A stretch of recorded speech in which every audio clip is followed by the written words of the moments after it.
São Paulo é o clube do povo agora, você tá sabendo, né? A Thaís é doente pelo Corinthians, É o mano. clube do Não povo. é, não tem problema eu ser doente pelo Corinthians, mas Não, o São é Paulo porque- não é clube do povo, cara!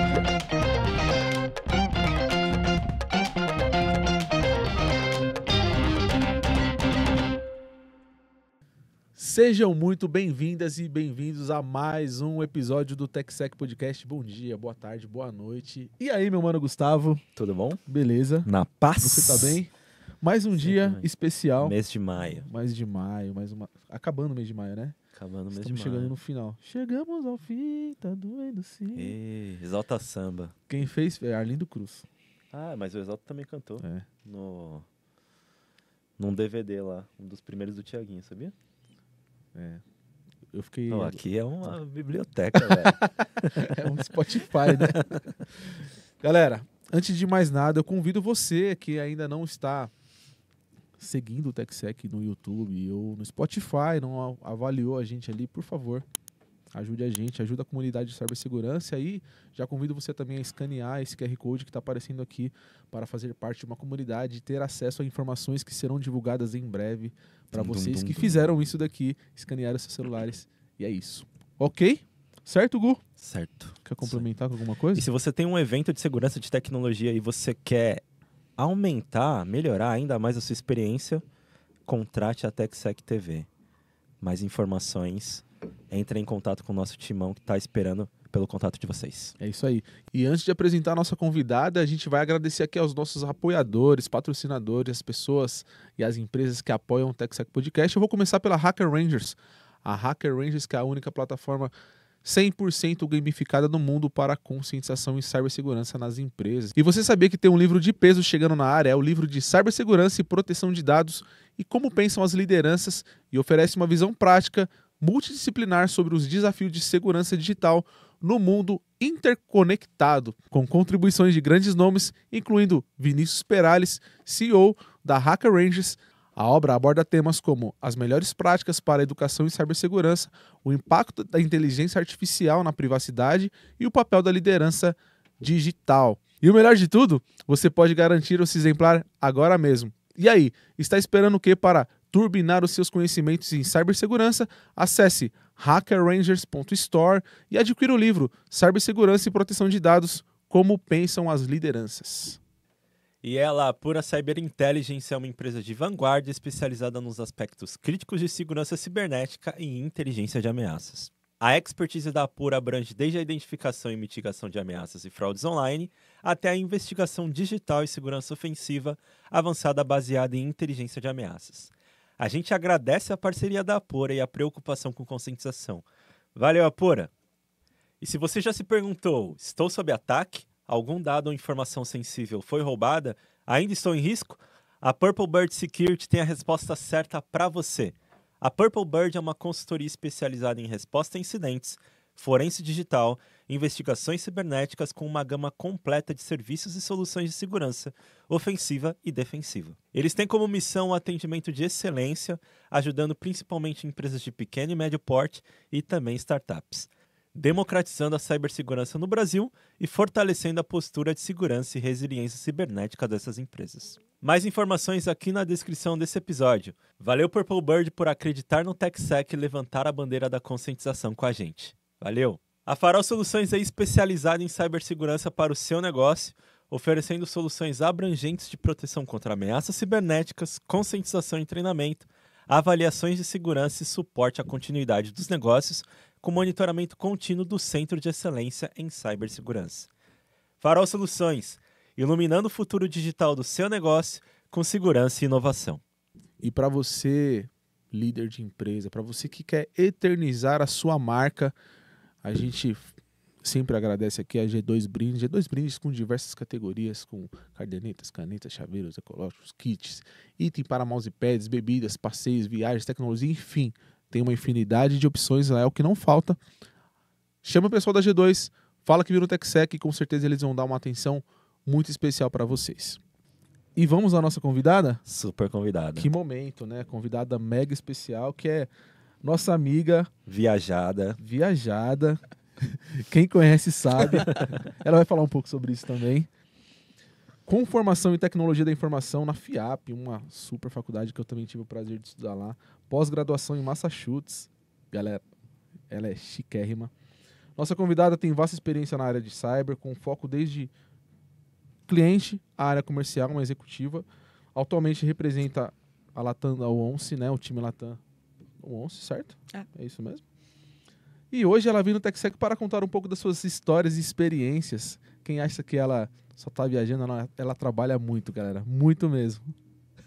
Você tá rindo porque quem conhece sabe dessa nossa amiga. Então, senhoras e senhores, recebam com muito carinho, muitas curtidas, muitos comentários. Thaís Gasperini, seja muito bem-vinda ao TechSec Podcast. Obrigada, gente. Um prazer enorme. Finalmente conseguimos, não é mesmo? Show, que bom. Que deu mulher tudo certo. difícil, cara. Ah, não, gente, vocês que são. E fechando o mês, hein? Com chave de ouro. É o mês de maio, mês dos taurinos, mês especial, né? Ah, você é do mês de maio? Aqui, ó. Não, eu não sou, eu sou de abril. Mas é o mês dos taurinos e a gente gosta de comer, então já comecei aqui. Ganhei da Rai. Não sei se você que já veio aqui ganhou, eu acho que não, mas eu ganhei. Eu acho que todo mundo agora vai pedir Vai. cappuccino da Rai. Thaís, você falou muito bem, finalmente. É verdade. A gente tá tentando uma agenda com a Thaís, galera, faz um tempinho. Mas a Thaís é aqueles... vai lá no seu WhatsApp, vai na parte de bandeiras.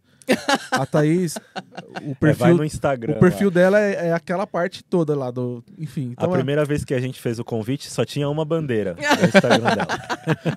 é verdade. Aí ela resolveu... Rodar o mundo. Exatamente. É isso. Fiz a volta ao mundo e aí depois voltei aqui para poder fazer o TechSec. Muito bem. Thaís, presentes para você. Isso aqui não é só decoração, então temos presentes do TechSec, de todos os nossos apoiadores. Isso aqui não é decoração, como eu acabei de falar. Você vai levar tudo isso no final desse nosso episódio. Nossa. Adorei. Beleza? Amei. E a gente já vai pro nosso momento Fun Fact. Tá bom. As pessoas querem saber sobre você. Certeza. Certeza absoluta. Momento Fun Fact com Thaís Gasperini. Tan, tarararam, tan, tan. Primeiro, vai Corinthians. Todo mundo sabe, né? Eu não podia perder essa oportunidade aqui de vir simplesmente no podcast de dois amigos são paulinos falar uma dessa, entendeu? Desculpa, gente, Que mas é isso. fase, gente. Que fase que estamos vivendo no TechSec, galera. Mais um fun fact meu. Eu tenho alguns. Bom, eu já fui cover das Spice Girls. Sério? Já, gente. Eu fui. Caramba. Eu tinha 10 anos de idade. Que legal. É verdade. Outro fun fact, eu já Faz uma entreguei... palhinha aí pra gente. É melhor não! Eu já... teve uma época muito interessante da vida. Eu saí do Brasil para poder fazer pós-graduação no MIT. E aí, não era uma fase onde você tá com muito dinheiro sobrando, porque é muito caro estudar lá. Sim. E eu não tenho um background muito... minha família não tem condições, enfim, não tinha condições de muita coisa. E eu fui by myself. E quando eu cheguei lá, eu morava em Nova York e eu ia fazer as provas em Boston, né? E em Nova York eu entregava pizza, gente. Eu comprei um carro e eu ia entregar pizza para as pessoas ali, enfim, De White carro? Plains, em Nova York. Então eu já entreguei pizza. Uau. Você acredita nessa pessoa aqui de motoboy? Que Não era momento. motoboy, era de carro, mas entregava pizza. Cargill. Cargirl. Cargill. E como que foi estudar no que para muitos é o maior instituto de tecnologia do mundo? Para mim também era, né? Na verdade, foi um sonho. Eu sempre tive esse sonho. Desde que eu entrei na área de tecnologia, era um sonho de tentar fazer isso acontecer, mas eu tinha vários percalços pelo caminho. Tinha o fato de eu estar no Brasil, eu era casada na época, então isso por si só já é um impeditivo.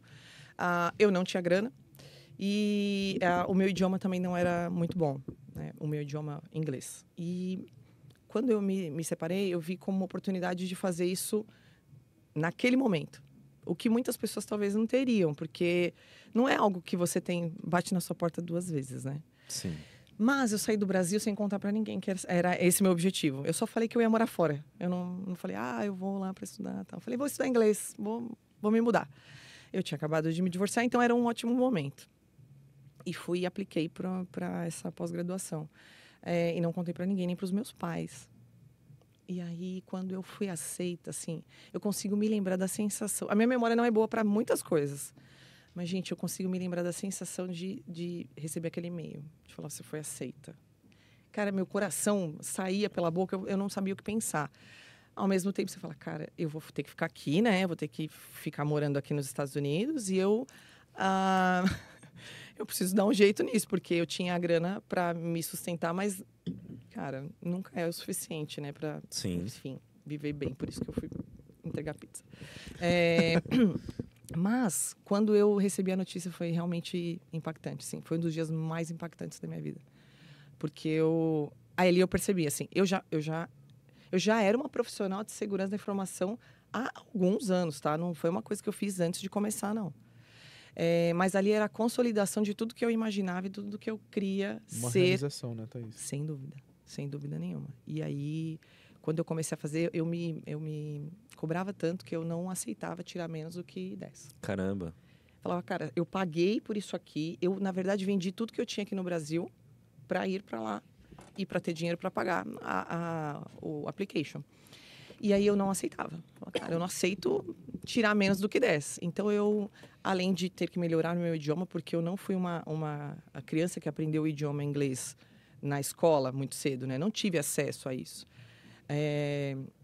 E eu tive que aprender o idioma junto com as classes de cibersegurança. Então foi barra pesada. Conta pra gente, então, como que foi aprender o idioma, assim? Foi na raça pura ou você entrou em alguma escola para fazer em paralelo? Como que foi isso? Eu fiz em paralelo. Eu já tinha feito aqui em inglês, óbvio, mas o meu idioma não era o que eu precisava para estar lá. E você precisa ter uma prova de fluência, né? Então, o que eu fiz? Antes de entrar efetivamente, eu fiz um intensivo de 1 mês. Assim, eu falei, cara, é a minha vida. Você agora fez já para essa prova. Exatamente. Falei, agora ou nunca. Então, E foi ótimo, porque eu acho que eu sempre entendo que se jogar em algo faz todo sentido quando aquilo é o que tua alma tá chamando, né? E eu senti que era o meu momento. E aí eu tive dificuldades, como tenho até hoje dificuldades no idioma. Eu sinto dificuldades, eu acho que como qualquer não nativo, né? Porém, eu falei, eu não tenho outra chance. E como uma pessoa que veio de uma família muito simples, eu agarrei aquilo com unhas e dentes. Então, não tinha outra opção para mim. Era simples assim. Ô, Thaís, muito legal as pessoas conhecerem esse lado seu, você abrir isso. Mas é legal as pessoas conhecerem um pouco da sua trajetória. Então, como que era a Thaís no início, então um pouquinho antes disso, lá, como que foi a infância, tá? E é lógico, você fazer um paralelo até você chegar no momento que você está hoje, você é um executivo, você está no meio de pessoas que tomam decisões e tal. Conta pra gente um pouco sobre isso. Eu sempre fui uma criança que gostei de tecnologia, por incrível que pareça. Meu pai é um cara muito ligado a novas tecnologias. Ele sempre foi o cara que comprou o videogame lançamento, gostava de ter computador em casa. Ele era esse cara. Ele é esse cara, na verdade, né? E eu aprendi com ele. Então, eu gostava muito de desmontar. Meu pai, ele tinha o hábito de consertar televisões, consertar rádio, que o meu avô ensinou para ele. Pra vocês terem ideia, meu avô tinha uma rádio PX. Você que é novo, você que é da geração Z, você não sabe o que é isso, tá? Mas uma rádio PX era o que tinha de mais incrível naquela época, nos anos 80, talvez, né?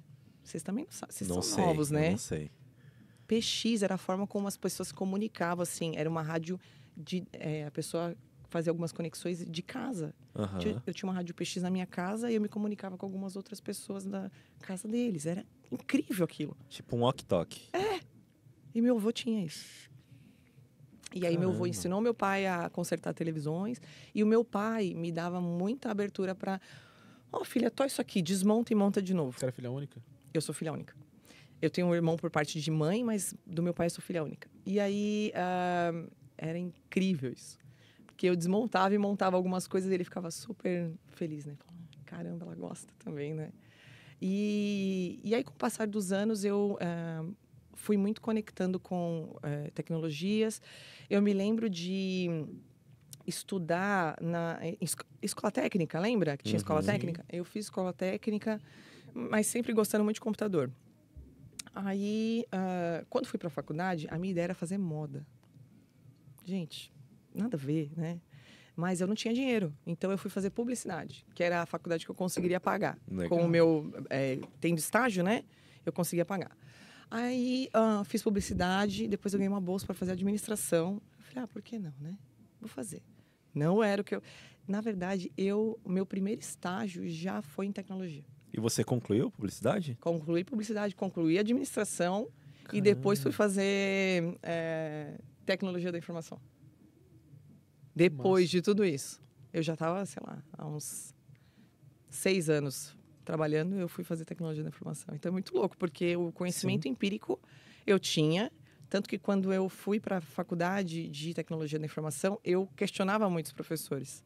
Até que um professor me chamou de lado e falou assim, qual é a tua? Eu falei, não, professor, é que eu atuo em tecnologia. E aí ele, mas você pergunta coisas que você não precisa perguntar, porque ninguém sabe. Eu ficava, desculpa. Mas foi isso, assim, a minha trajetória, ela sempre foi conectada com tecnologia. E é interessantíssimo pensar nisso. Comecei em telecom, redes, tudo mais, aquelas operadoras espelho, né? Uhum. Isso vai denunciar a minha idade. Eu sei, não tenho o que fazer. Depois eu fui para tecnologia, na época do boom de cloud computing, que as empresas estavam saindo de servidores físicos para servidores virtuais. E depois fui para segurança da informação. E segurança, eu falo que segurança me escolheu, porque eu sempre procurei um propósito. Era mais ou menos assim, olha, poxa, eu gosto do que eu faço, mas eu quero ajudar a humanidade. Eu me sentia um pouco inútil, assim, se eu não estivesse fazendo algo pela humanidade. E aí, um belo dia, eu fui num evento. Não me perguntem como eu cheguei nesse evento, não me lembro, assim, como que eu cheguei, como que eu me inscrevi, enfim. Eu lembro que foi um amigo, muito amigo meu, que é meu amigo até hoje. Ele me deu o ingresso para aquele evento de segurança, que na época eu não tinha como me inserir naquele mercado, né? Ali naquele... Ali a bolha era bem... Muito pior. Sim. Se hoje existe bolha, naquela época, então, nem se fala, né? E esse meu amigo falou assim para mim, se ele estiver vendo esse podcast, ele vai saber que ele é ele. Ele disse assim para mim, ele me deu o ingresso, eu falei, cara, como que eu te pago isso? Ele falou, não precisa pagar. Quando você puder, você faz exatamente isso que eu estou fazendo por você e por outro. Legal. E aí eu fiquei, porra, é isso, né? É a comunidade, né? E é uma comunidade mesmo, assim, eu sinto isso até hoje. E aí, de lá para cá, eu não consegui mais sair, porque realmente, para mim, eu encontrei o meu propósito. Desmistificar a pauta cibersegurança, ajudar empresas, ajudar pessoas, ajudar a minha mãe a não ser hackeada, sei lá. Então, acho que esse foi o caminho. Sempre volta para a comunidade, para as Sempre pessoas. É muito louco isso, né, Thaís? Do ponto de vista dessa representatividade feminina, teve algo ali que te chamou a atenção nesse início? De dificuldade do setor, etc? Muito, né? Muito. Na verdade, até hoje, né? Porque todo mundo que me pergunta, você trabalha com segurança? Trabalho. Você é vendedora? Nossa, entendi. Não, eu sou da área técnica. Eu sou uma executiva de cibersegurança. E as pessoas ficam um pouco... é? Até hoje, gente, nós estamos em 2025. As pessoas não estão preparadas para uma mulher assumindo posições de controle e de gerência e de, enfim, CISO dentro de uma companhia. Então, lá atrás, eu sofri assédio de diversas formas. Eu tive que passar por cima de muita coisa. Hoje, talvez, um pouco mais desbocada, né? Mas hoje eu já sei me posicionar de uma forma diferente e já tento dar esse tipo de direcionamento para as meninas, né? Na ONCE, por exemplo, que é uma organização não governamental que trata de tentar trazer o mesmo conhecimento para mulheres em cibersegurança, né? É uma organização mundial. A ideia delas é exatamente isso. É assim, a gente precisa que as mulheres estejam no mesmo patamar de conhecimento técnico que os homens. E por por conta de tudo isso que aconteceu, né, de todas essas dificuldades para as mulheres ainda não estão nesse patamar, né? Sim. Algumas delas. Então, esse meu trabalho pro bono também é nesse sentido, com essa tentativa. E puxando toda essa galera pra... Sim. Muito bom, muito bom. E você vê isso mudando? Como que é a sua perspectiva? Eu sei que você tem o Boa. fato de você estar na ONCE. Você é uma representante Latam, inclusive. Como que você vê a perspectiva dessa mudança, Thaís?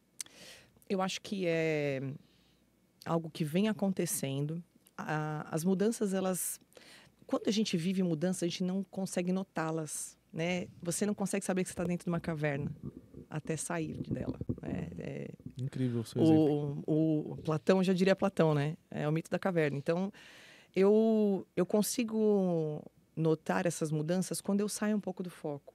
Da minha posição, por exemplo, na ONCE, eu saio um pouco do foco. Falo, deixa eu dar uma olhada, né? E De aí, fora, né? exato. Que legal. Por exemplo, indo para o RSA. A quantidade de mulheres num evento daquele, assim, não era tão divulgado assim. Não eram tantas mulheres, né? Então, a coisa começa nosso corpo começa a ter voz, com certeza. E aí, eu não posso estar mais orgulhosa, né? E Thaís, sobre o MIT, fala um pouco pra gente ali sobre a segmentação de público, se tinha muitas mulheres. Não, né, cara? 80% do público é masculino. Tecnologia é um assunto por si só que ainda é muito masculino, né? E segurança, então, nem se fala. Eu tinha um amigo, um colega de classe brasileiro, o resto era muito pulverizado entre asiáticos, leste europeu. Tinha muita gente dos Estados Unidos, né? Obviamente. E alguns europeus. Mas mulheres eram pouquíssimas. E é sempre aquele estereótipo de mulher, né? Aquela mulher que talvez não quer muito conectar com o mundo feminino e ela tá... Nossa. Meu Deus, eu não queria estar aqui com esse monte de cara, né? Então, assim, Sim. mulheres são cada vez mais... a gente tem uma dificuldade maior de entrar nesses mercados, mas elas são cada vez mais necessárias. Não só o fato de sermos mulheres, enfim, da gente fazer aí essa movimentação de termos mais mulheres no mercado de segurança, mas também porque nós temos uma visão talvez um pouco diferente, um pouco menos pragmática. Não eu não. Eu tenho essa visão pragmática aí, mas a grande maioria das mulheres ter uma visão menos pragmática e conseguir ter um toque um pouco mais leve para tomar algumas decisões que talvez no dia a dia o homem, ou a figura masculina, digamos assim, ela passa despercebida. Né? Faz muito sentido. Eu acho muito legal você tocou uma palavra aí de estereótipo, que é legal a gente falar sobre isso, porque até o exemplo que você deu, você é comercial, porque as pessoas, elas parece que, falando justamente da mulher, ela não pode ter vaidade, cara. É isso, ou você é inteligente, exato. Ou você tem vaidade. Você ser inteligente e ter vaidade, como assim? E quando eu digo que eu gosto de futebol? É um absurdo para todo mundo, né? Fala, mas como assim? Mas você vestido assim, você vai no estádio? Não, eu não vou assim, eu vou de outro jeito. Mas você vê que tentam te colocar em várias caixinhas. Sim. É um absurdo isso, né? Eu gosto de futebol, gosto de Fórmula 1, sei lá. Gosto de cavalo. Gosto de cavalo, é verdade. Tinha até esquecido desse Eu detalhe. vejo que as mulheres na AIA, antes ali, quando eu atuava em suporte de TI, eu não sei se essa é a palavra correta, mas elas eram muito masculinizadas. Então as pessoas ali no meu redor falavam, olha, aquela ali atua dentro de um estereótipo, né, com tecnologia, é porque ela não tem vaidade. Sim. Exato, eu já ouvi Muito louco, isso, né? Eu ouvi isso na faculdade. E eu acho que a no menina trabalho. ficava se sentindo mal. Aquela menina com certeza deve trabalhar com TI.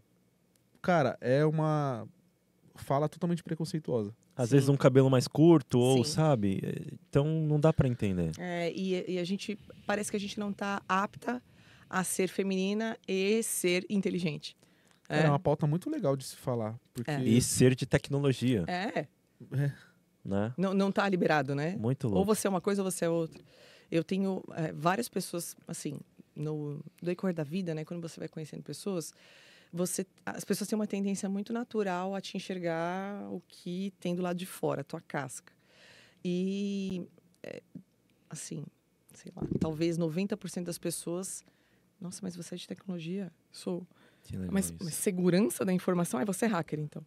Então, assim, é sempre tentando colocar a gente dentro de um box. Né? E não vai conseguir, porque eu não vou me encaixar nesses estereótipos. E eles são sempre muito preconceituosos. Né? O estereótipo de mulher que... essa mulher, ela é masculinizada. Cara, o que é uma mulher masculinizada, que é isso? né? Isso nem exato. existe mais. A gente precisa parar com esse tipo de coisa. E eu acho que, Perfeito. na maioria dos casos, ainda é algo enraizado, assim.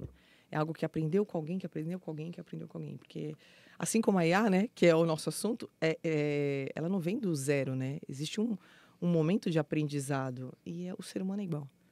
É triste de dizer isso, mas ainda estamos no processo. Thaís, a gente, antes de entrar na pauta, a gente vai falar de países. Saindo um pouco desse âmbito mulher, homem e tal. Mas você é uma pessoa que gosta de viajar, a gente sabe disso, quem te acompanha sabe. Todo mundo gosta, né? Mas você consegue praticar isso, que bom. E aí a gente queria te perguntar como que você vê cibersegurança numa visão olhando de forma global. E aí você pode falar isso com experiências mesmo, que você teve, que você passou, que você observou. Cara, isso tá maduro ou não, com base no feeling mesmo, olhando para as situações que você viveu. Sim. É interessante porque nós temos uma visão... É aquela visão de vira-lata, né? O brasileiro, que ele é inferior. Tá sempre Se a gente ruim. estiver falando de cibersegurança, isso aqui é muito mentira. Porque, bom... Até anos atrás a gente explodia caixas eletrônicos, não é mesmo? Então, assim, se a gente não soubesse lidar com isso muito bem, talvez a gente não estaria hoje sem explodir caixas eletrônicas. Olha que evolução, não é mesmo?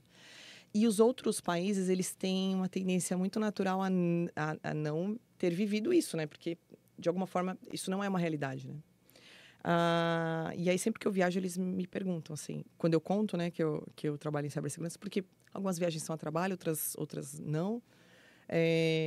Mas eu sempre sou perguntada, mas como é que vocês trabalham com cibersegurança? Eu falo, cara, nós somos um dos países mais avançados, simplesmente porque o brasileiro tem uma baita de uma criatividade para criar fraudes e a gente, Sim. Infelizmente, a gente tem que tratá-las, não é mesmo? Então, eu sinto que o Brasil está muito à frente nesses quesitos e a gente não sabe disso, né? Quem não vai para fora não nota isso. E os países, eles têm uma... Eles se limitam um pouco, né? A tecnologias. E a gente aqui fala de comportamento de pessoas. Óbvio, em alguns países, o leste europeu principalmente, né? Tem mais a questão comportamental, a Ásia também tem um pouco mais na China, mas o restante... A Europa, por exemplo, ela simplesmente não olha para isso porque isso não é um problema. Uhum. Mas o comportamental no Brasil sei lá, 50% da nossa matéria diária. Sim. E aí a gente aprendeu sendo massacrado, né? Então, eu, pelos lugares onde estive, primeiro que eles não fazem ideia de que a gente é tão evoluído assim nesse quesito. A gente exporta muito profissional, né? A gente tem muitos profissionais que foram para fora do país ou às vezes trabalham aqui de forma remota para empresas de fora. Sim. E isso é muito comum. Só que, bom, como ainda temos um certo preconceito, né, com o Brasil e alguns países ainda não têm muito conhecimento sobre a nossa cultura, eles me perguntam assim, mas como que vocês fazem isso lá? Porque eles entendem que a gente não tem acesso a nada, né? E aí eu, com toda a calma do mundo, né? Aquela minha calma que eu tenho. Nossa, eu tenho uma paciência, né? Não, gente, pois é. A gente tem... Na floresta tem Wi-Fi lá na floresta, vocês sabiam? Tem o WAF. Tem o WAF lá na floresta. Mas é verdade, eles têm bastante curiosidade, porque não vivem o que a gente vive. E aqui a gente estamos preparados para tudo, né? Sempre. Que legal, muito maluco. Muito legal ouvir isso de você. E aí, falando em viagens, RSA Conference 2025. Você esteve lá. Conta pra gente como foi, o que mais te chamou a atenção. Olha, eu fui pra RSA... Você não fala os brasileiros. Nós vamos dominar o RSA. Eu estou dizendo pra vocês. Eu tenho certeza que a gente vai dominar o RSA. Cara, É muito maluco, mas tem muito brasileiro. Sim, só um parênteses, e cada vez mais. Então eu tô impressionada com o nosso poder. Mas eu gosto sempre de tentar bater um papo com o pessoal de fora, da gringa. Eu acho sempre importante a gente tentar isso. Não é uma rotina do brasileiro fazer isso, geralmente, né? E é um call to action isso. Gente, tentem sair da bolha quando forem para esse tipo de evento, porque, cara, o nível de conhecimento que você recebe falando com pessoas que não são da tua bolha é gigantesco. Eu estive com o CIO da CIA. 30 anos de CIA. Gente, o que esse cara tinha para falar, para contar, é absurdo. Então, estive também numa palestra do fundador da Palo Alto. Cara, são caras assim... estive com uma colega que ela é ex-CISO da AWS. Então, são pessoas que vivenciaram coisas que talvez a gente ainda não tenha chegado lá. Ou que vivenciaram coisas que a gente não tem no dia a dia. É importantíssimo que a gente esteja aberto a ouvir. Se conectar com essas pessoas Exato. Que revolucionam o mundo, né? Exatamente. Porque, por mais que pareça, o RSA é um evento... Por mais que não pareça, desculpem, o RSA é um evento corporativo. E as pessoas, às vezes, vão para lá para... poxa, vamos fazer... Galera, vamos tentar sair um pouco da bolha, né? E conversar um pouco. Eu tive várias experiências legais lá esse ano. Eu fui atrás de alguns assuntos como computação quântica, que, para mim, que sou oriunda da área financeira, né? É um assunto que está tirando o nosso sono. E quem não está procurando por isso está para trás.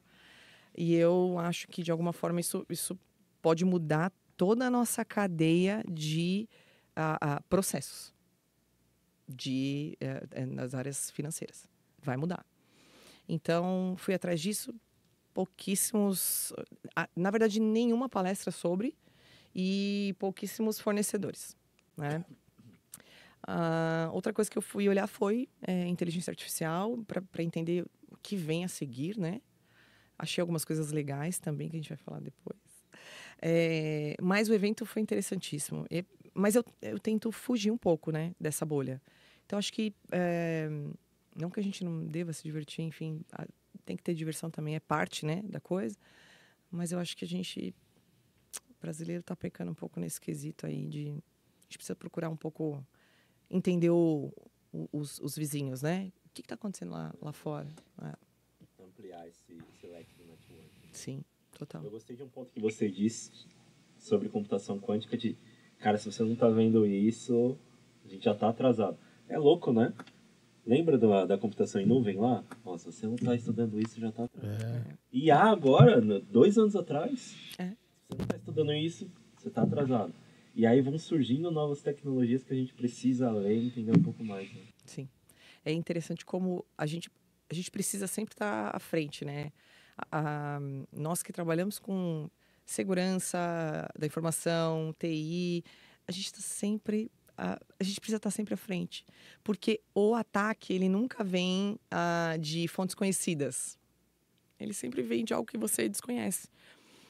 Eu até postei isso há algumas semanas, quando eu, inclusive, saí do RSA, que você não consegue mensurar aquilo que você não conhece. É um caminho sem volta. Então, muitas das empresas que não entendem onde estão, não sabem para onde vão. Sim.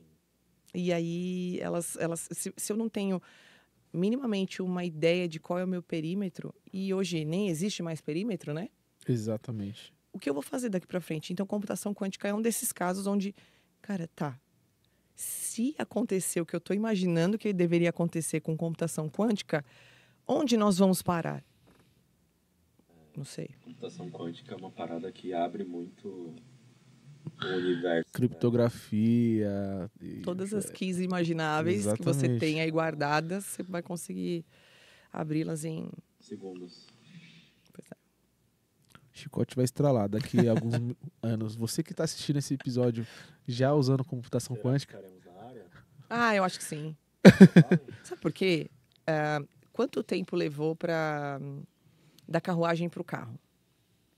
Alguns muitos anos, vai.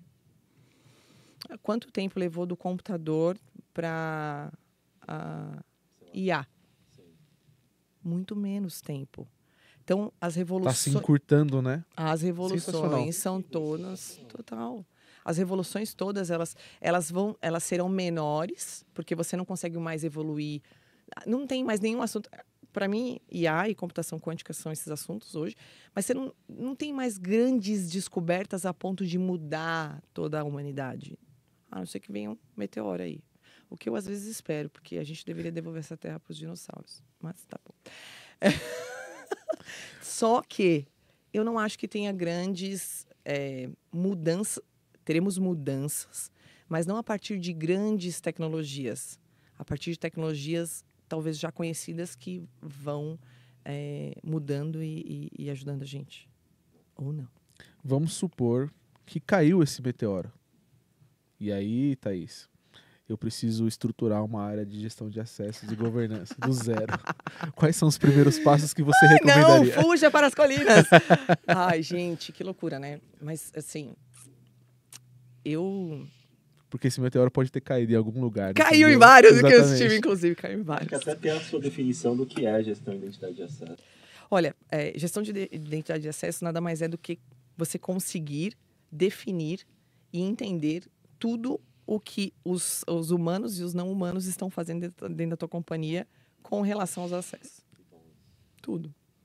Então, para mim, a definição já não é mais a mesma de alguns anos atrás, né? Mudou muito. Como a gente falou há alguns parágrafos anteriores, perímetro não existe, né?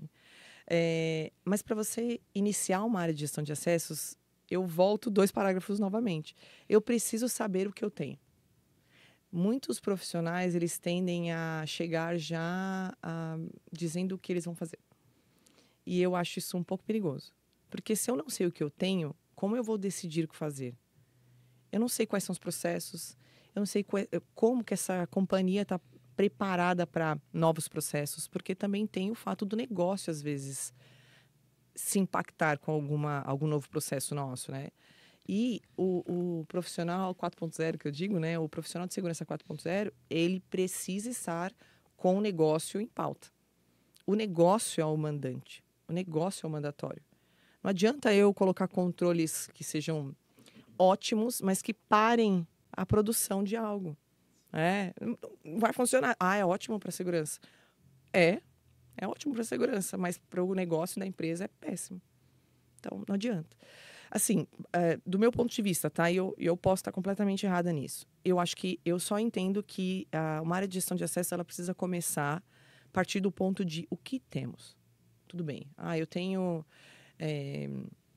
eu já tenho um IDM, eu já tenho uma ferramenta, eu já tenho processos, eu tenho um AD ou não, eu não tenho nada. Então, isso vai ser determinante para que você crie aí um plano de ação para a tua área, né? Eu tenho sempre o cuidado de tentar entender as áreas que são correlatas. Tipo C-Search, SOC, os caras de TI, desenvolvedor. Todas essas pessoas precisam dizer para mim como eles estão fazendo isso acontecer. Senão eu não sei o que fazer daqui para frente.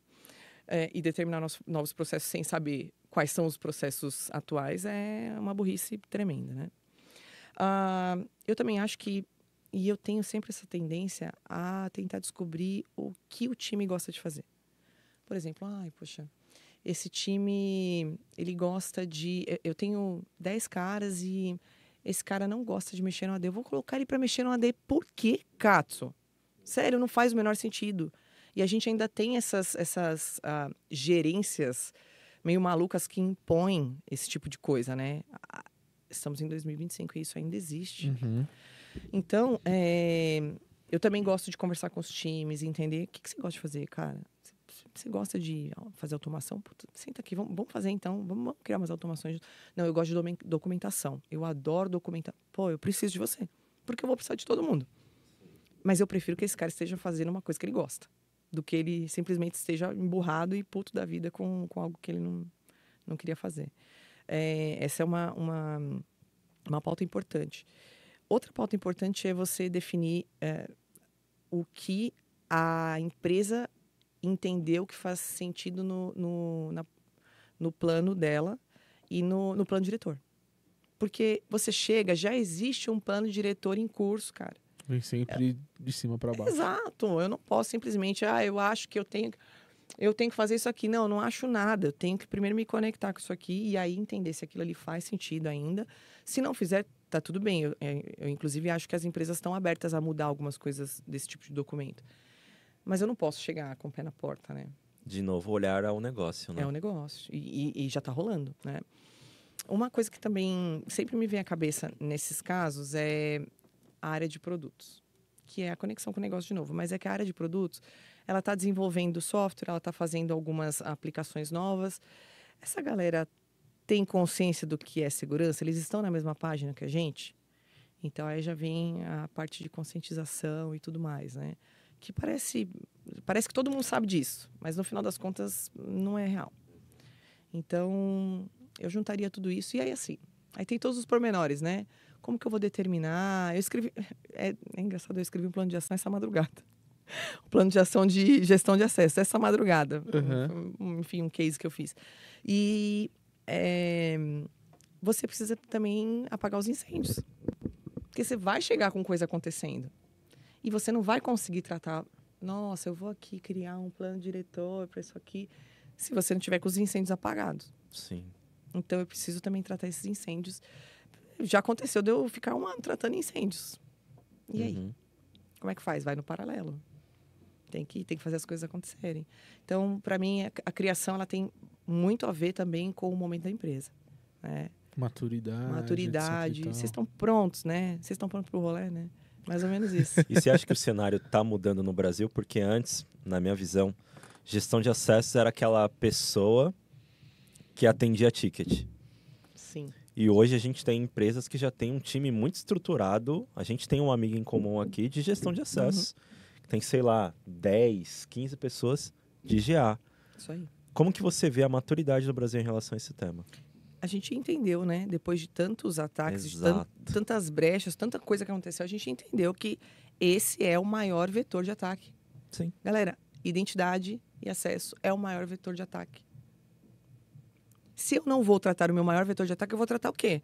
Vou ficar corrigindo vulnerabilidade das aplicações? E não vou fazer mais nada a respeito, né? Perfeito. Que legal.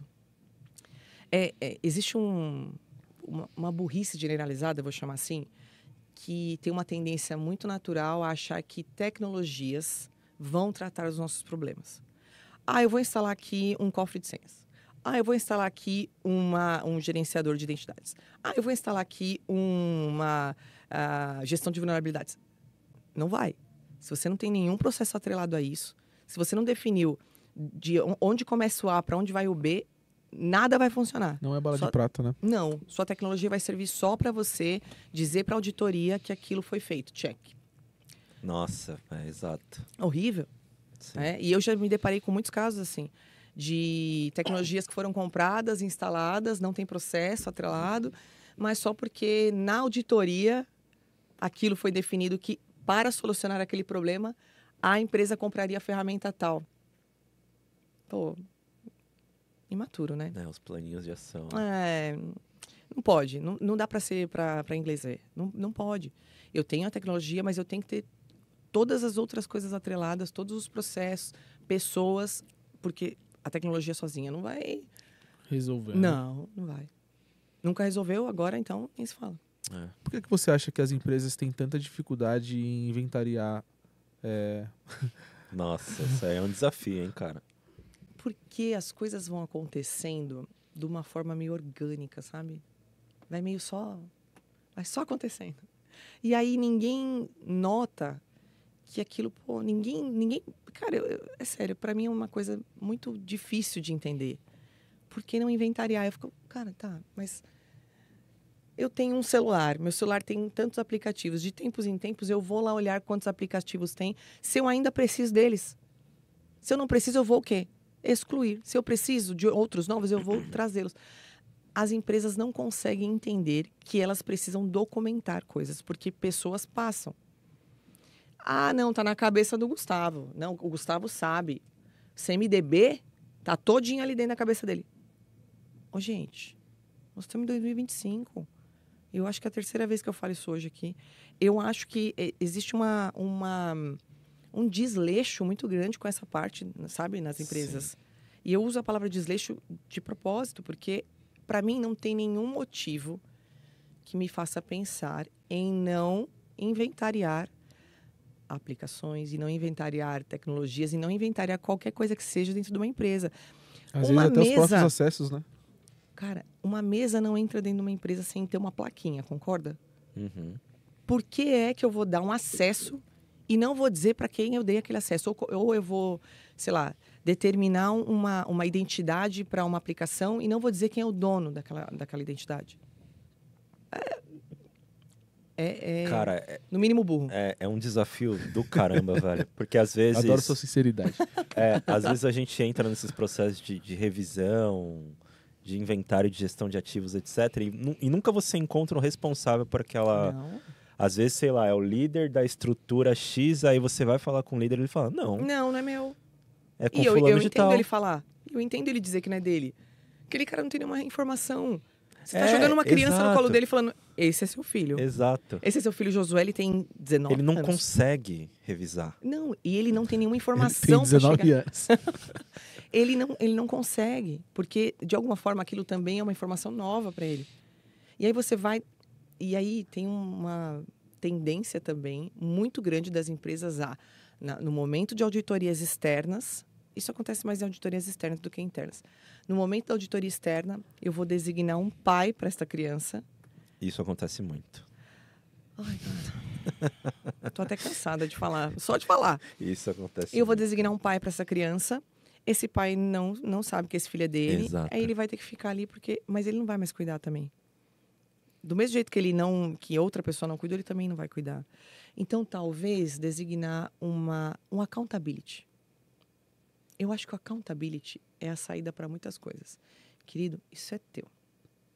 Se você não cuidar, continua sendo teu. Sim. Eu me lembro de uma vez, essa história é boa. Teve uma vez que eu estava passando por uma auditoria, eu precisava de uma evidência. E aí, o cara que precisava me dar essa evidência, ele estava fazendo inúmeras outras coisas. Ele não tinha noção de que aquela evidência era tão importante para mim e para a companhia. E ele falou assim, eu vou levar mais uns 2 dias. Aí eu pensei, não posso, não tenho 2 dias. Aí eu falei, você me dá 15 minutos do seu tempo pra gente falar rapidinho? Ele falou, tudo bem. E aí, em 15 minutos, eu expliquei para ele, olha, eu tô te pedindo essa evidência porque nós passamos por auditorias externas e internas, né? Nós estamos passando por uma auditoria externa. Essa auditoria externa, o fim dela é uma carta de controle de riscos. Essa carta de controle, ela é o que faz nós termos ou não, podermos ter ou não, as nossas ações listadas no mercado. Então, se você não me der essa evidência, a gente pode ter que tirar as nossas ações do mercado. Uau. Aí ele ficou me olhando assim, juro por Deus, José, ele ficou me olhando assim. Ninguém nunca tinha explicado para ele, ninguém nunca tinha feito, né, a linha imaginária. Sim. A reversa. Cara, e assim, como não? Como não explicar para uma pessoa o trabalho dela, né? Então, eu acho que também falta, não só nas outras áreas, mas nas áreas de TI, nos profissionais de TI, explicar para o outro por que você precisa daquilo. É a nossa obrigação.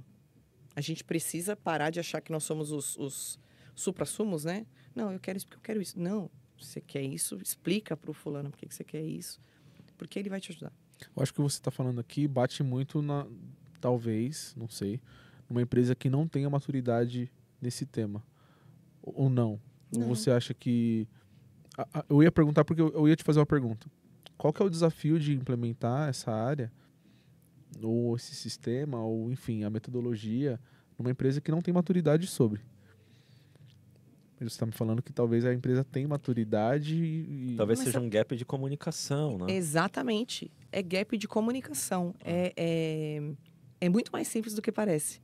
Não tem a ver com a maturidade. Tem a ver com Perfeito. O fato da comunidade de segurança não perceber que nem todo mundo entende as nossas siglas malucas. Gente, vamos parar de falar em sigla. Não precisa, assim, é horrível, é horripilante. A gente chega em reuniões e fica falando em siglas, isso é... Para as pessoas que estão ali naquela sala, que conhecem segurança, tá confortável. E para quem não conhece. Exato. Se afasta as pessoas, né? E olha que louco.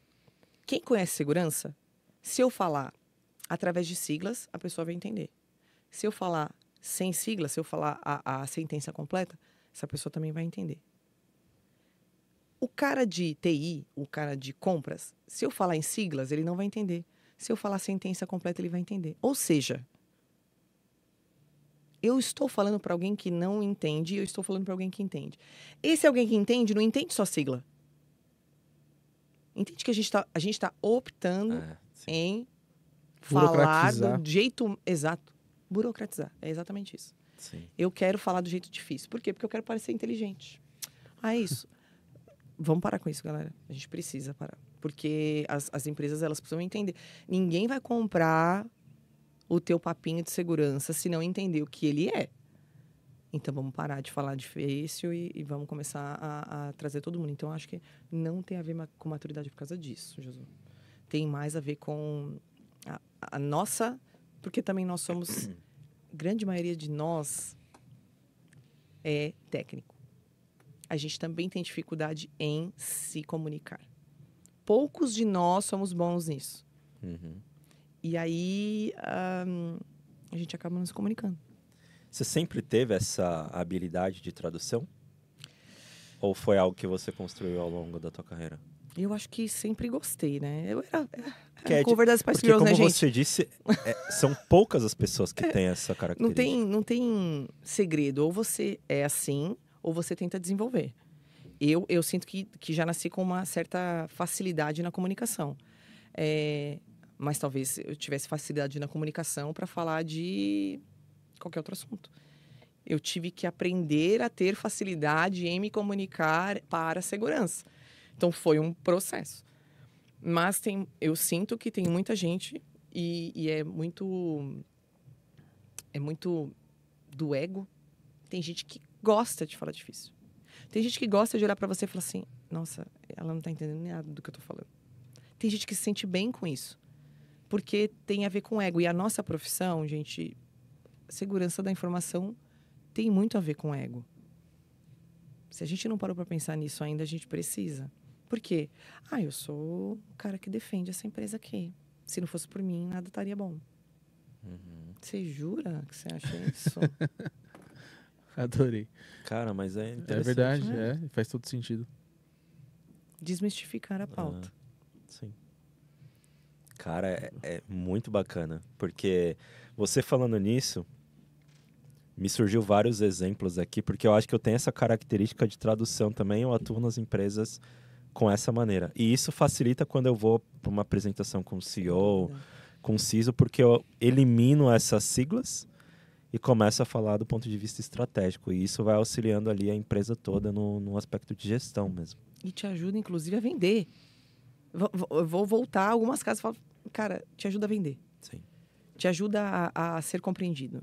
Te ajuda a ganhar projetos. Por exemplo, eu tenho uma palestra que eu dou que eu falo sobre o lobby. E aí as pessoas falam, nossa, lobby, porque parece uma coisa ruim de ser feita, né? Não é. O lobby é completamente necessário para você trabalhar com segurança da informação. Por quê? Porque, na grande maioria das vezes, os seus projetos não são prioridade para a companhia. Você fala da parceria que você... Que eu chamo de lobby, Saquei. porque não é só parceria. Você tem que convencer aquela pessoa a fazer isso. É lobby. Eu vou trazer um fulano aqui, e aí eu vou tomar um café com esse cara, e aí depois eu vou trazer o outro. Não, eu vou trazer os dois para tomar café comigo. E aí é onde você entra com a tua habilidade de tradução. Porque se eu for falar com o cara de compras e o cara do jurídico, e eu falar e um monte de tecniquez, os dois vão sair de lá e vão falar assim, não. Se eu tiver essa habilidade que você tem, eu vou sair de lá com tudo na minha mão. O lobby feito, tá tudo certo, vamos fazer o que a gente precisa fazer. Porque os projetos de segurança, eles precisam da ajuda de outras áreas. Aliados. Nós não somos soberanos. Exato. A gente precisa que TI entre em contato, que jurídico entre em contato, que várias outras áreas consigam ali ajudar a gente a engrossar esse couro. E aí eu fazendo a tradução fica muito mais fácil. Se não, fica forceps, né? Sim. É isso. O legal que eu uso como estratégia é ajudar essa galera primeiro. Isso aí. Então eu defino os aliados.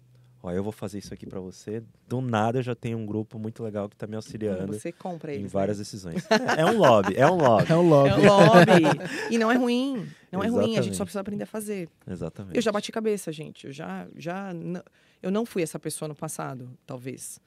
Eu já E aí tive tinha muito dificuldades. atrito. Claro, porque assim, não somos soberanos. Não é um assunto soberano. Perfeito. Então, a gente precisa aprender, né? E não aprendam com os erros. Escuta a titia. Eu aprendi com os meus erros. Façam lobby. Conversa com um amiguinho, chama ele pro café, cappuccino. Vai dar tudo certo. É a conscientização através da comunicação. Sensacional. Thaís, em todas as rodas de cibersegurança ou de tecnologia, enfim, fala-se sobre IA. E cada um vai ter uma definição. Ah, eu estou fazendo isso, eu estou fazendo isso. Ah, eu acho que não é legal. Ah, eu acho que é legal. Eu acho que pode otimizar. Bloqueia. Para a gente introduzir esse assunto aqui na nossa conversa, como que você tem visto IA, como você tem aplicado, para a gente começar a falar sobre? IA é a quarta revolução industrial. Você pode achar que não. Você pode se debater na sua cadeira agora, meu querido amigo ou amiga. É a quarta revolução industrial. Não tem como voltar. Então, dito isso, a gente precisa, como todas as outras coisas que precederam isso, né? A gente precisa tratar a inteligência artificial como algo que pode mudar o planeta. E vem mudando, né? A gente sabe que, como você falou no começo, há 4 anos atrás, 5 anos atrás, né? 2020, vamos colocar. Sim.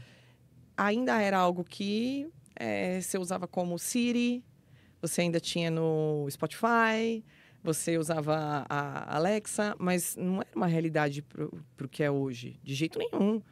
Hoje as pessoas programam através da inteligência artificial. Exato.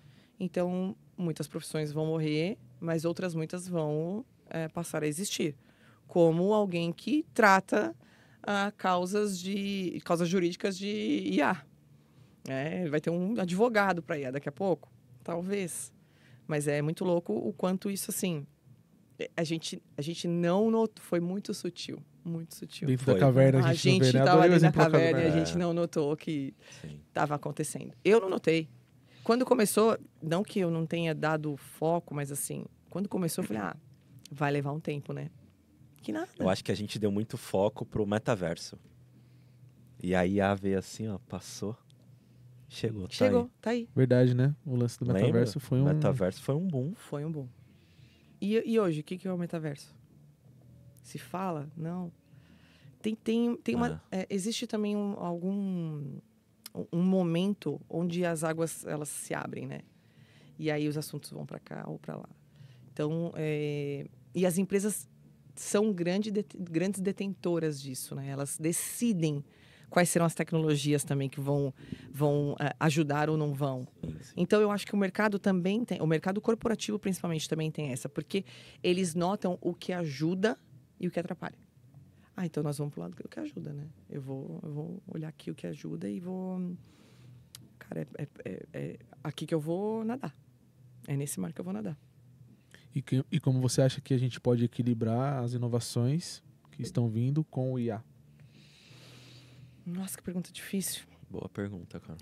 Eu acho que as inovações que estão vindo, elas tendem a ter IA nelas, né? Todas. Porque, como eu disse, não tem... a Revolução Industrial é baseada em IA. Né? Em blockchain, em, sei lá, algumas novas tecnologias que surgiram nos últimos 5, 10 anos. Né? Surgiram não, vamos lá. Elas se transformaram, foram apresentadas ao mainstream, né? Evoluíram. Exato. Evoluíram. Elas evoluíram, mas elas existem há muito tempo. E aí, a tendência é que a gente use ela em tudo. E a gente já está usando, né? A tendência não. A gente já está usando ela para tudo, né? Hoje você programa, hoje você canta, hoje você faz vídeos, hoje você... Tudo tem IA. Para vir falar de IA, eu usei IA. Né? eu li minha pauta para conversar com vocês, eu usei IA. Então, eu acho que os desafios, eles têm uma tendência a ser mais éticos do que de tecnologia, né? Porque tecnologia vai só começar, as coisas vão começar a crescer e aí embarcando sempre o IA e isso tende a ter uma... Eu acho que a gente está já num ponto de ruptura, porque já é um momento onde a IA tem muitas coisas. Eu não sou especialista em IA, mas eu acho que ela tem uma tendência a ficar no flat, né? Em algum momento. Já entendemos tudo que ela vem. Então tá bom, daqui para frente o que tem? Daqui para frente a gente usa ela. Como cloud computing, por exemplo. Então... No desenho, na prática, a Thaís está falando. IA tá assim, uma hora ela vai ter que ficar assim. E talvez ela caia assim em um momento porque, cara, enfim, não sei. Porque a gente tá dentro da caverna e não viu que as coisas estão acontecendo. Adorei essa questão da caverna, porque faz muito sentido. É o mito de Platão. Exatamente. Você precisa ler, é maravilhoso. Eu acho que tem um ponto das revoluções que você falou do carruagem e carro. Sim, pro carro. E a IA, ela traz justamente essa velocidade da gente não perceber que as coisas estão acontecendo de uma forma muito rápida. É que o conhecimento se torna cada vez mais raso. Por quê? Porque eu estou tirando de uma fonte só. Vamos lá. Se eu leio um livro, eu tenho uma percepção sobre aquele livro. Então, eu vou dizer o que eu acho dele, né? Se eu leio o mesmo resumo que você, eu não tenho crítica a respeito, porque eu só li um resumo. Eu não consegui desenvolver um pensamento crítico para eu mesma. Gente, por que os professores mandavam a gente fazer resumo na escola? Para desenvolver pensamento crítico. Quais eram os teus pontos principais do livro? Provavelmente não eram os mesmos que os meus. E é por isso que a gente tinha pessoas que conseguiam ter pensamentos, né? A cognição era um pouco melhor. Então, eu tenho muito receio de usar o IA como fonte de conhecimento. Eu vou olhar e eu vou ver a mesma coisa que você. E aí eu vou entender que aquilo ali é verdade. E às vezes não é. E tem um cara que eu gosto de citar, que é o Joseph Schumpeter. Esse cara, ele foi ministro da Economia da Áustria. Ele morreu em 1950. E esse cara cita a IA como a destruição criativa. Eu até anotei aqui para não esquecer. Por quê? Porque é o momento onde as empresas... A IA, ele nasceu em 1880, alguma coisa. Então, a gente já estava falando de inteligência artificial naquela época. Por isso que eu falei que não são tecnologias novas. A gente só descobriu agora, né? Agora está acessível ao público. Mas não são tecnologias novas. E ele falava de destruição criativa porque ele sempre dizia que a IA era uma forma do mundo corporativo destruir ideias que já não faziam mais sentido e buscar novas.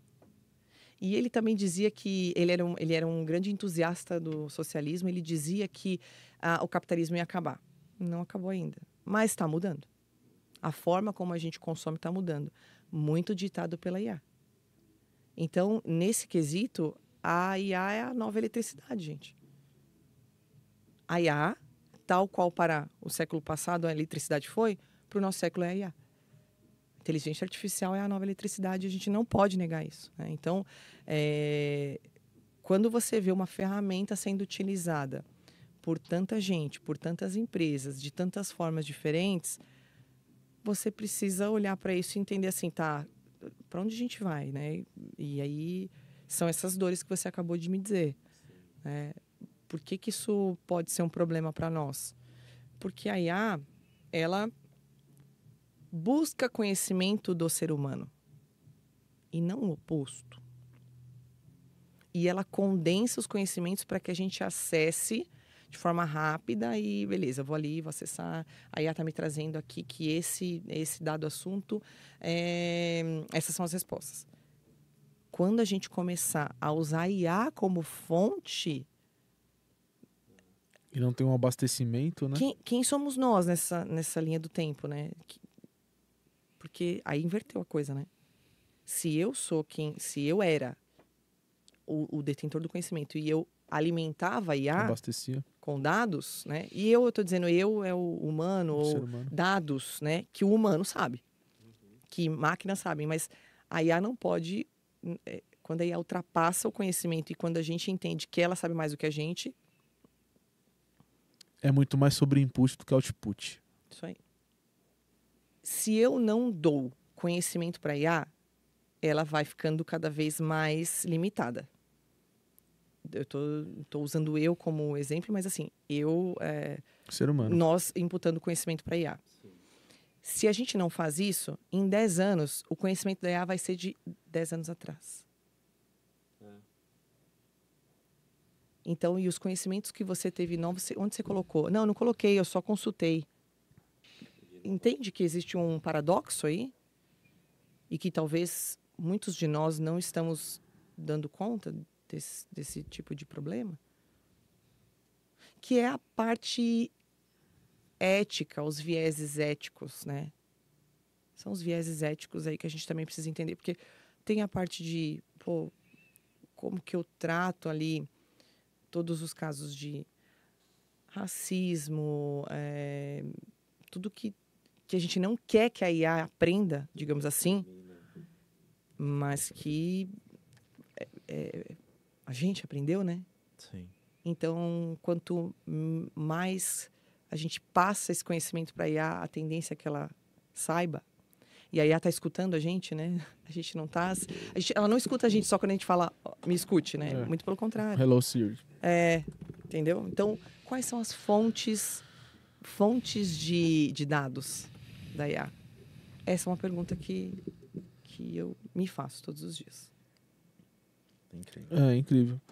E como que você acha, Thaís, que, enfim, que as IAs podem afetar na questão de privacidade das pessoas? Como que você vê esse movimento? Com todas as reflexões que você está trazendo para essa mesa nesse dia. Ela já disse que escuta a gente. Estou escutando, calma. Não, deixa eu falar primeiro. Ela tá me dando o ponto aqui. Tá no ponto. Já pensou isso no futuro? A IA Mas responde existe numa já. entrevista? Já existe, né? Por exemplo, existem IAs que você consegue traduções simultâneas. Quem imaginou? Você tinha que ter um tradutor para poder traduzir uma entrevista para você. Hoje você não precisa, tem um ponto que está fazendo isso. Então a gente está falando de coisinhas que eram humanas que aos poucos não são mais, né? Esqueci a pergunta. Com relação à privacidade. Boa. Eu acho que a Como privacidade... elas podem afetar a privacidade. eu acho que a tendência é que a gente precisa, óbvio, do consentimento, né? E isso, por si só, consegue ajudar nas leis, né? Mas no dia a dia mesmo, a questão de privacidade não é totalmente tomada só por um aceite. Né? A LGPD, legal, ele deu um aceite aqui, tá tudo certo. Não. Até que ponto o que eu estou dizendo não está sendo ouvido? Até que ponto o que eu estou dizendo não está sendo usado? Sendo muito honesta, eu não sei. É difícil, né, É Thaís? muito difícil. É uma linha muito tênue entre o que a gente acha que sabe sobre IA e o que a gente não sabe sobre IA. Né? Então, a privacidade hoje, ela está no que tange a lei, ela é muito rasa para mim, não tem uma coisa muito profunda ainda, porque a gente está brincando de IA, a gente está surfando a onda. Na hora que começar a batida forte mesmo de, puta, isso aqui virou um problema. Aí eu acho que as empresas vão começar a dar uma freada e falar, precisamos olhar para isso. A gente tem os outros agentes, né? O governo é um agente que também precisa ficar de olho, a gente tem as companhias, a gente tem também... o governo, ele precisa entender o formato como a gente usa as informações, mas ele também precisa entender o formato como a gente dá as informações para a IA. Então, ele está no meio do caminho. Mas eu, honestamente, não sei onde isso vai chegar. Você tocou no assunto de lei, de o aceite. Então, a gente tem muito... Para essa empresa, eu não dou o acesso. Mas se você está imputando em várias IAs e essa empresa dá a volta e vai lá e pega, não adiantou de nada você ter dado o aceite aqui, saca? É porque os reguladores, assim, além das empresas e do governo, tem os reguladores. Eles estão preocupados com a lei. Eles não estão preocupados se você depois vai ter uma IA que vai te acordar no meio da noite falando que você não fez a sessão de terapia do dia. Isso é louco. Você entende que, assim, eles estão preocupados com o que está dentro da caixinha. E o que está dentro da caixinha é o que a gente teoricamente conhece. O que eu estou preocupado e que provavelmente vocês estão é o que não está dentro dessa caixinha. Que é a velocidade de como as coisas acontecem. E aí, talvez a gente não consiga... Lógico que não tô falando que é a incapacidade do ser humano, mas o negócio ele acontece tão rápido. A velocidade das coisas, Thaís e Gu, que as pessoas começam a doer a perna, sabe? Sim, não alcanço. Você sabe que tem uma plataforma que o MIT criou que chama Moral Machine. Inclusive, qualquer pessoa consegue acessar ele na internet. E ele é um experimento para que você determine opções da IA. Eu confesso que eu entrei e eu tive dificuldades de escolha. Porque assim, não é uma escolha fácil do tipo... Tem um carro e aí tem um lado que é uma barragem. Tem duas faixas. Um lado é uma barragem, outro lado tem 3 pessoas. O que você escolhe? Eliminar 3 pessoas ou ser eliminado pela barragem? Esse é o Moral Machine. E aí você vai respondendo e ele vai dizendo, olha, você tem uma tendência a não respeitar leis, você teve uma tendência a mais eliminar pessoas do que eliminar a si mesmo.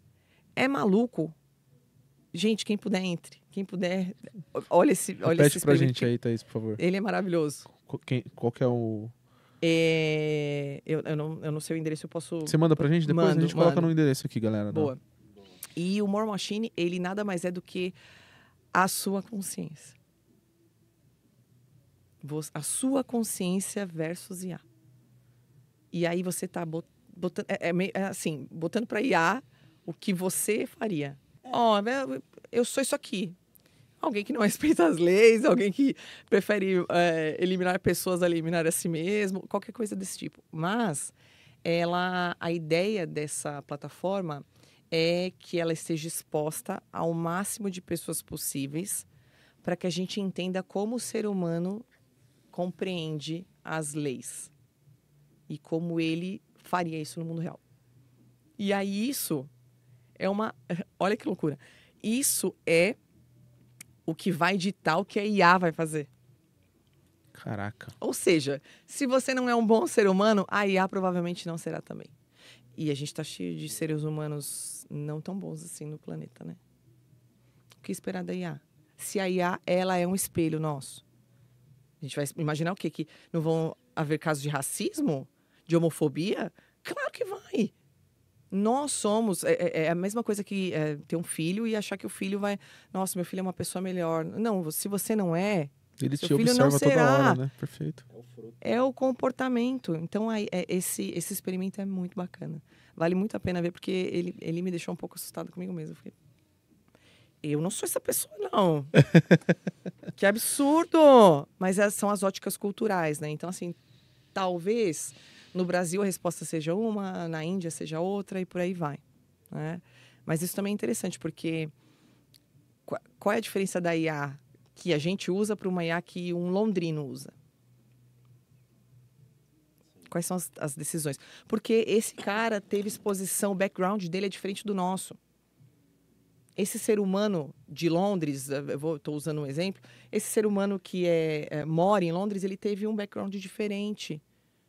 Ele foi exposto a coisas diferentes que a gente. Então, a tendência é que ele tome decisões diferentes. E será que não é ruim também a gente unificar humanos? A gente está perdendo um pouco das nossas diferenças, né? A gente está transformando a IA num único repositório. E aí ela não vai dar todas as opções, ela vai escolher. Ela não vai falar, não, se o Gustavo é brasileiro, eu vou responder desse jeito. Não, mas a Thaís é italiana, eu vou responder do outro. Não. Ele vai responder a maior resposta que tem ali.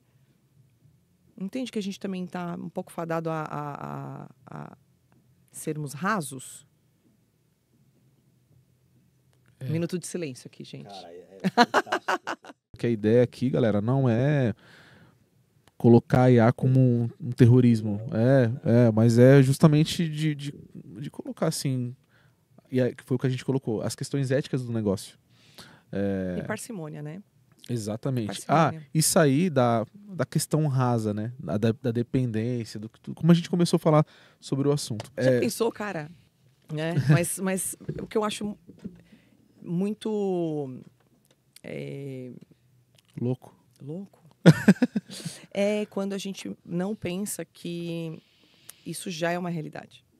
A gente assistia filmes, a gente assistia séries onde a gente via coisas desse tipo e a gente não sabia se ia acontecer, e hoje acontece, né? Tem países onde as pessoas se relacionam com avatares. Não deve ser ruim, porque assim, quando a gente se relaciona com as pessoas as normais, né, as pessoas de carne e osso, não está dando muito certo. Então a gente vai se relacionar com os avatares e aí cria uma pessoa do jeito que você quer. A gente não sabe para onde vai essa tecnologia ainda, mas eu acho que o problema talvez é que exista muito espaço para muita coisa, porque muita coisa precisa ser modificada. E aí eu volto lá pro Schumpeter, que é a destruição criativa. Tudo que é passível de ser destruído pode ser destruído para que algo novo seja construído. E essa é a prerrogativa do capitalismo, né? Porque eu preciso de algo novo na minha empresa. Então, não importa se isso aqui é muito bom para a humanidade ou não. Vamos Eu passar vou o trator. criar. Né? Vamos para cima, eu quero lucrar. Já diria a Baiana System.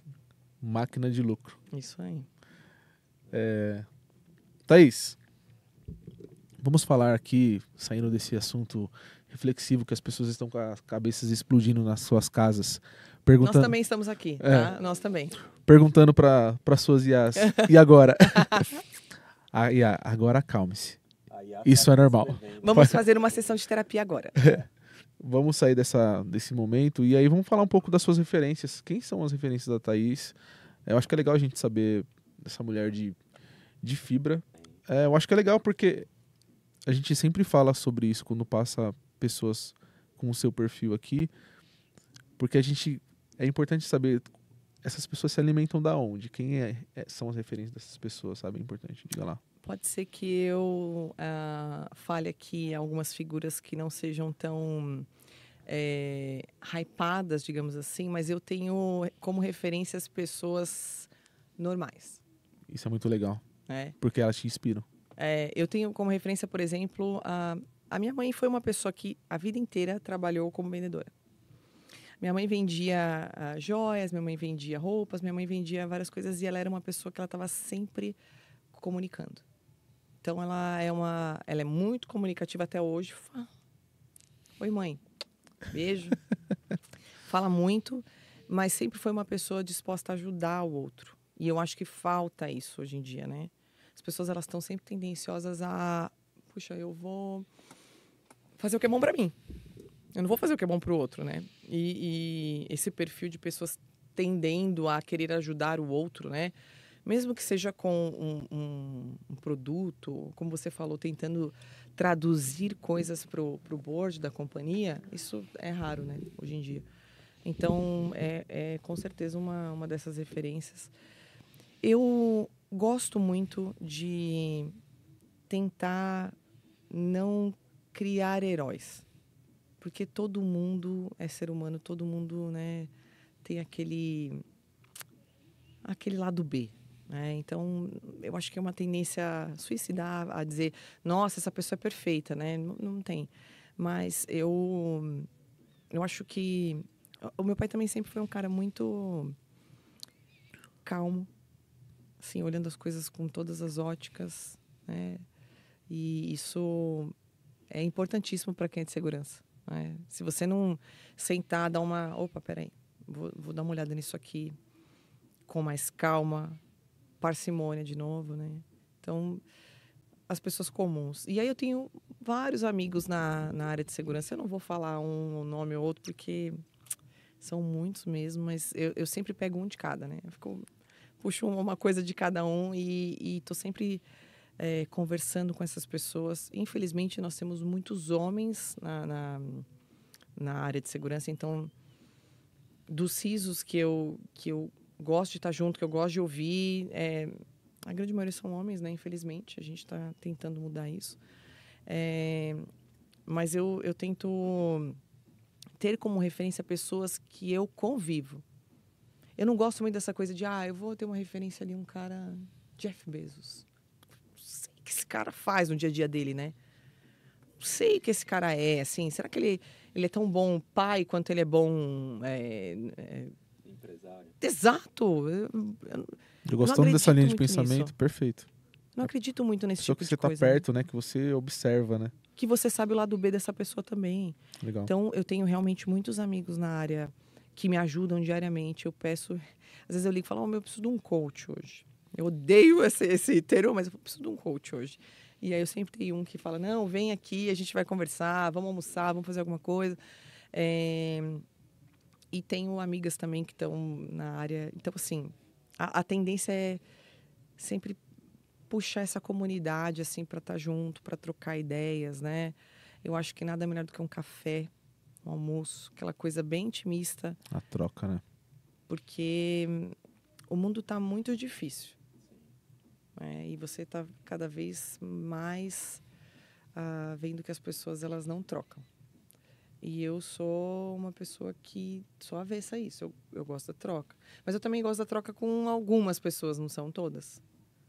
Então, se torna um pouco mais difícil, né? Você precisa de uma abertura também para isso. Tá feliz, então, que você tá aqui. Eu estou muito feliz de estar aqui, gente. Vocês são maravilhosos. Está muito legal esse papo. A gente entra agora na etapa final da nossa conversa e entra no momento, bora conscientizar, que é a sua mensagem final para o nosso público. Como eu falei algumas vezes aqui, quando eu descobri que a minha coisa, né, minha vibe era realmente segurança da informação, foi quando eu descobri que esses eram os meus valores, para onde eu queria ir. Até então eu gostava do meu trabalho, não era algo que eu não gostava de fazer, mas era algo que eu ficava, puxa, quem que eu ajudo, né, fazendo isso aqui? Quem é a comunidade para a qual eu, no final do dia, se sente feliz em me ter como uma colaboradora, né? E não tinha isso. E aí, quando eu fui para a segurança, eu sempre pensei, mas tem tanta gente fazendo coisas, o que eu vou fazer de diferente desse povo todo, né? E aí,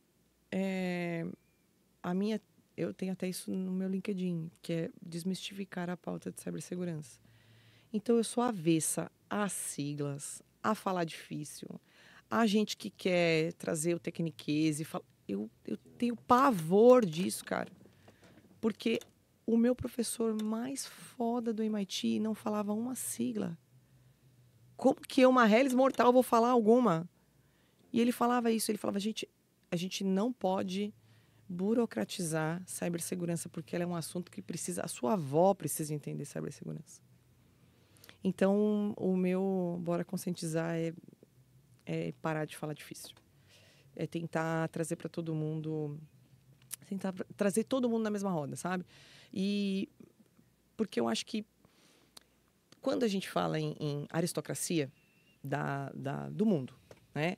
Os aristocratas, eles tinham uma tendência natural a falar sobre livros, coisas que eles tinham lido, jogos eu fui jogar polo, eu estava no lugar tal, no país tal. A tendência da aristocracia é sempre não expandir o conhecimento, né? É deixar aquele conhecimento ali, ó. Não, porque eu li esse livro e ele foi maravilhoso e eu falei com esse outro personagem e tal. Você vê que, assim, a tendência deles, da aristocracia, é o quê? É não disseminar. Beleza. O que é um aristocrata? É um cara que não quer que o conhecimento vá para as bases. Se a gente ficar falando difícil, a gente está fazendo exatamente isso. Então, a gente está sendo aristocrata dentro da segurança da informação. Com informações que só ajudam a gente. Porque, assim, se eu conseguir disseminar para todo mundo dentro de uma companhia o que é vulnerabilidade, provavelmente eu vou conseguir que essas pessoas corrijam o que elas fizeram de errado ao criar uma aplicação, concorda? Então, eu acho muito burro, e me desculpem a palavra, mas eu realmente acho muito burro você não usar isso a seu favor. Porque é uma tendência muito... eu estou tentando achar a palavra, mas é uma tendência muito de não deixar que o outro saiba aquilo que você sabe. É meio acadêmico isso, né? É meio coisa do... Sabe aquele professor chato que a gente tinha na faculdade? Que ele queria estar acima, ele queria ser superior. A gente não pode. É mesquinho, né? É mesquinho. E segurança, quanto mais gente souber, melhor. Então... Sensacional. É Que isso. papo legal. Mas você fechou com um final muito legal, assim, porque casa com o propósito do TechSec, né, Gu? Tipo assim, eu não lembro de alguém falar dessa forma que você trouxe aqui. Eu acho que as formas que as pessoas trazem é importante. Enfim, convidados e convidadas incríveis, mas é uma definição muito legal que você traz aqui de para que dificultar quando a gente justamente tem a missão de levar essa mensagem para todos e todas. É incrível. Ah, incrível. Meu Deus, vocês são maravilhosos. Eu tava ansiosa para vir pra cá. Ó, fiz meu cabelo. Fiz maquiagem, fiquei... E aí cheguei... A bandeirinha do TechSec pra você colocar lá. Ai, não, vou colocar... Não, me dá uma bandeirinha pra pôr aqui, assim, ó. Eu vou andar com ela assim, ó, na rua. Mas eu amei, porque eu acho que a ideia de vocês é tão genuína de trazer gente aqui que, pô, cara, tá no dia a dia. E todos os assuntos. E é exatamente o que você falou, né? O propósito de vocês é o meu. Né? Casou muito, muito isso. E aí, por isso que eu estava tão ansiosa para mim. Porque eu falei, cara, que legal poder falar com eles. E muito sucesso. Vocês são maravilhosos. Eu estou vendo essa evolução e é muito gostoso acompanhar. E eu espero ver vocês em vários eventos aí, fazendo podcast direto dos eventos. Vai ser bem legal. Já. Eu adorei essa ideia. Vocês são incríveis. Valeu. Parabéns. Parabéns pelo trabalho. Meninas, indiquem esse episódio para suas amigas. As mulheres precisam conhecer a Thaís, as que não conhecem. É verdade. Eu até vou criar um quadro aqui agora. Nem ensaiei.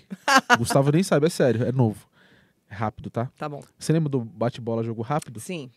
Vou colocar o nome de... Não sei se é o melhor nome, mas vai ser o nome que veio na minha cabeça. Vazamento de dados. Eu vou falar uma palavra, você... Beleza?